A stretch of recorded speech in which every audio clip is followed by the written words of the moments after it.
সত্যি গো।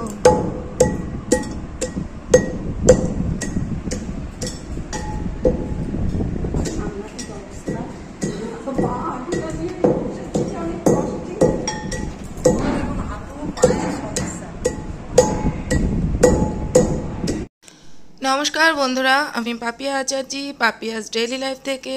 তো অনেক দিন বাদে আপনাদের কাছে আবার নতুন একটা ভিডিও নিয়ে এলাম, লং ভিডিও।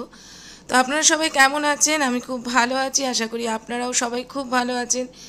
তো আপনারা হয়তো ভাবছেন যে অনেক দিন বাদে লং ভিডিও। হ্যাঁ, অনেক দিন বাদেই লং ভিডিও। আমি লং ভিডিও আনতে পারছিলাম না, তার কারণ হলো, অনেকে হয়তো কারণটা জানেন, আবার অনেকে হয়তো জানেন না। কারণটা হলো, আমার ছোট ছেলের উপনয়ন ছিল আগের মাসে। তো আপনারা তো জানেনই, বাড়িতে একটা অনুষ্ঠান হলে আগের থেকেও অনেক কাজ থাকে, অনেক ব্যস্ততা থাকে। আবার অনুষ্ঠানটা হয়ে যাওয়ার পরেও অনেক ব্যস্ততা থাকে। তারপরে শরীরটাও আমার ভালো ছিল না, তো সেই কারণে লং ভিডিওগুলো এডিট করতে পারছিলাম না।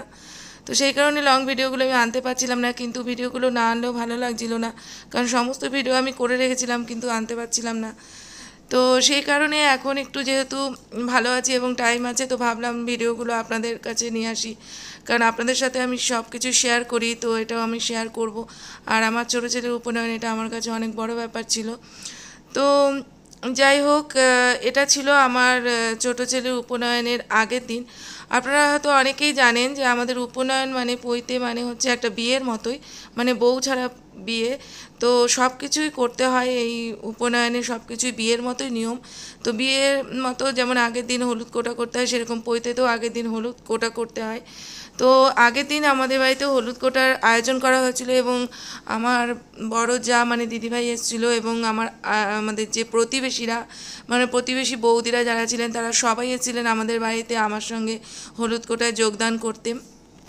তো হলুদ কোটার আমাদের দুটো নিয়ম ছিল, যে প্রথমে হলুদ করতে হয়, তারপরে কিছু ধান কুটতে হয়, এবং সেই ধানের চালটা দিয়েই পৈতে কোনো নিয়ম কাজ করতে হয়। যাই হোক, তো আজকে আমরা সবাই মিলে হলুদ করছিলাম এবং খুবই মজা হয়েছিল, আনন্দ করছিলাম। তো বন্ধুরা, আমরা খুব আনন্দের সাথে হলুদ কুটলাম, সবাই মিলে খুব মজা করলাম। তো এখন আমরা যাব গঙ্গা নিমন্ত্রণ করতে। সেই জন্য প্রদীপ, ধূপকাঠি, ধান, দুব্বা যা যা লাগে গঙ্গা নিমন্ত্রণ করতে, সেইগুলো নিয়ে আমরা গঙ্গা নিমন্ত্রণ করতে যাচ্ছিলাম। তো দিদিভাইয়ের হাতে ছিল প্রদীপের থালাটা, আর আমরা সবাই পেছনে ছিলাম। তো আমার আশেপাশে যারা প্রতিবেশী ছিল সবাই এসেছিল, এবং সবাই আমার সাথে আমাদের এই অনুষ্ঠানে যোগদান করেছিল। তো আমার ভীষণ ভালো লাগছিল।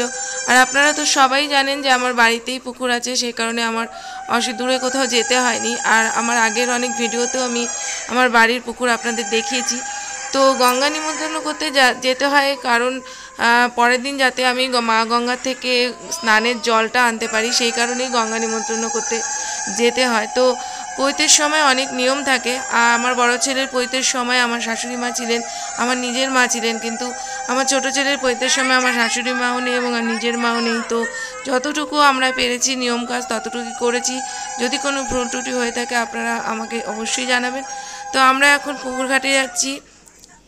তো এখানে আমি জল ভরছিলাম, যে একটু নিয়ম থাকে সেটা করছিলাম। তো পরবর্তী ভিডিওগুলো দেখতে হলে চোখ রাখুন আমার চ্যানেলে।